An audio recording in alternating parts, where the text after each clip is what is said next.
Bonjour, entreprendre pour apprendre ou comment mobiliser les plus jeunes à l'esprit d'entreprise autour du concept de la mini-entreprise. On en parle avec Adeline Billon, directrice régionale d'Entreprendre pour apprendre. Bonjour. Bonjour. Merci d'être avec nous. Alors cette idée de la mini-entreprise, elle ne date pas d'hier puisque vous fêtez en 2019 les 100 ans de la mini-entreprise. Comment a-t-elle vu le jour ? Elle a vu le jour, effectivement, il y a 100 ans, donc en 1919, aux États-Unis. C'est né de la volonté d'un industriel qui a fait le constat que les jeunes n'étaient pas assez formés au métier de l'industriel et ne connaissaient pas assez le monde de l'entreprise, et que sur son territoire, il y avait un déficit de création d'entreprise. Donc ils ont créé, à l'époque ça s'appelait Compagnie Programme, donc le programme de la mini-entreprise, pour faire vivre aux jeunes une création d'entreprise grandeur réelle, que ce soit eux qui soient vraiment acteurs de la démarche de création d'entreprise. Alors, si on essaye de bien comprendre votre mission, comment est-ce que vous vous définissiez, vous vous présentez? L'idée, c'est vraiment de sensibiliser les jeunes à l'esprit d'entreprendre et dès le plus jeune âge. C'est ça. Notre cible, ce sont des jeunes de 9 à 25 ans. Notre métier, en fait, on est un acteur de l'éducation par l'entrepreneuriat. Donc, l'entrepreneuriat est un prétexte pour développer les compétences des jeunes qui sont attendus sur le marché du travail, mais aussi pour qu'ils puissent développer leurs rêves les plus fous. Et donc, on construit des programmes pédagogiques qu'on déploie dans les établissements scolaires et aussi auprès d'autres structures qui accompagnent des jeunes. Voilà. Et ces jeunes, c'est de quel âge à quel âge? 9-25. 25. Alors, est-ce que ce concept, c'est celui qu'on retrouve ensuite dans les écoles de commerce avec les juniors entreprises ou c'est différent? Avec la mini-entreprise, donc notre programme phare, c'est pas tout à fait comme la junior entreprise, puisqu'on a un groupe de jeunes qui se constitue. En général, c'est une quinzaine de jeunes.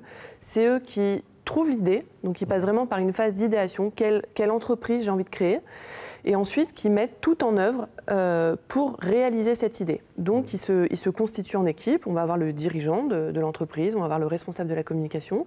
Ensuite, ils font une levée de fonds, donc ils ont un capital de démarrage. Et ensuite, ils vont déployer leur idée, donc rechercher des fournisseurs s'ils sont sur un produit. Et en fait, ils déploient toutes les idées de la création d'entreprise jusqu'à la phase de commercialisation de leurs produits ou de leurs services. Alors, comment est-ce que vous fonctionnez? Vous êtes intégré, j'ai envie de dire, l'Éducation nationale ou vous êtes indépendant? On est agréé par le ministère de l'Éducation nationale et on intervient vraiment en complémentarité de l'Éducation nationale et on vient vraiment travailler en côte à côte des enseignants. On est vraiment complémentaires. Une implantation nationale avec une forte présence régionale ici en Auvergne-Rhône-Alpes? Oui, on a notre siège à Lyon, une antenne à Clermont-Ferrand, à Grenoble et des bureaux aussi à Chambéry. Alors, dans les jours qui viennent, la première quinzaine de mai, trois rassemblements, 3 mini-salons à Clermont, à Grenoble et à Lyon. Oui, on commence les festivités effectivement le 3 mai à Clermont-Ferrand. On va accueillir à peu près une trentaine de mini-entreprises. Après le 7 mai à Grenoble avec une cinquantaine et une soixantaine après sur Lyon le 14 mai à l'hôtel de région. Ces salons, c'est un vrai festival de l'entrepreneuriat où on veut promouvoir en fait tout le travail qui a été réalisé par les jeunes. Donc les jeunes viennent nous présenter leurs projets sous forme de stand et sont appréciés, évalués le matin par des jurés qui sont composés à la fois d'enseignants et de chefs d'entreprise, de dirigeants, de collaborateurs d'entreprise.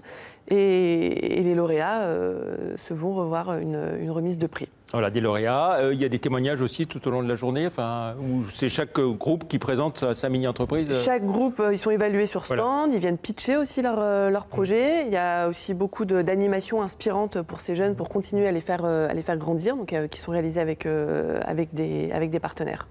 Comment est-ce que les jeunes que vous voyez au quotidien perçoivent l'entreprise? Déjà, ils découvrent le monde de l'entreprise. Donc déjà, pour eux, c'est hyper important parce que donc, ils le perçoivent de manière beaucoup plus positive que ce qu'ils pouvaient imaginer. Ensuite, ils se découvrent surtout des compétences, des talents. C'est surtout ça qui est important pour nous, au-delà de découvrir le monde de l'entreprise et ce qu'on peut y faire, c'est de se dire finalement, moi en tant que jeune, de quoi je suis capable et comment je peux servir dans la société de demain. Et c'est surtout ça qu'on essaye de travailler avec eux. On ne peut pas trop parler bien sûr de ceux qui vont être primés dans quelques jours. J'en sais rien. Si on essaye de voir ceux de l'an dernier, est-ce qu'il y en a un ou deux qui vous ont plus spécialement marqué? Il y a eu le projet FestiKit, qui est un projet réalisé par des collégiens. C'est des kits d'anniversaire, en fait, tout prêt pour les parents, pour organiser les anniversaires pour leurs enfants. Pourquoi il nous a ébloui ce projet-là? C'est surtout parce qu'ils ont beaucoup travaillé sur le digital. Donc ils ont créé un site internet avec vente en ligne de ces kits. On a le projet aussi. Ça y est, il existe. Hein, Il existe. Bah, après, voilà, la mini-entreprise, c'est des jeunes de 14 ans. Bien sûr. Donc ça n'a pas forcément poursuivi, mais en tout cas, il était en ligne au moment de. Et puis vous en aviez un autre, vous vouliez citer aussi Bocosoup, qui est un super projet. Là, on est plutôt sur l'économie circulaire, où là, ce sont des jeunes en IME, donc en situation de handicap, qui ont travaillé avec un jardin d'insertion, un jardin de cocagne, et qui se sont servis de tous leurs invendus au niveau du maraîchage, donc des légumes, et qui ont fabriqué des soupes à partir de ça. Donc ça aussi, c'est un projet assez exemplaire. Voilà, donc on rappelle, donc c'est le 14 mai, jeudi 14 mai, à l'hôtel de Région à Lyon, toute la journée. TLM est partenaire de cette opération. Et tout le monde est bien évidemment le bienvenu, puisque c'est un salon qui est ouvert au grand public aussi, pour venir découvrir un peu la... Dès le matin ou plutôt l'après-midi pour la... À partir de 10h, ce qui est surtout intéressant, c'est de venir voir les stands et ce qu'ont produit les jeunes tout le long de l'année. Très bien. Merci beaucoup, Adeline Billon, d'être venue nous présenter donc, ces salons. Entreprendre pour apprendre. Merci, au revoir. Au revoir.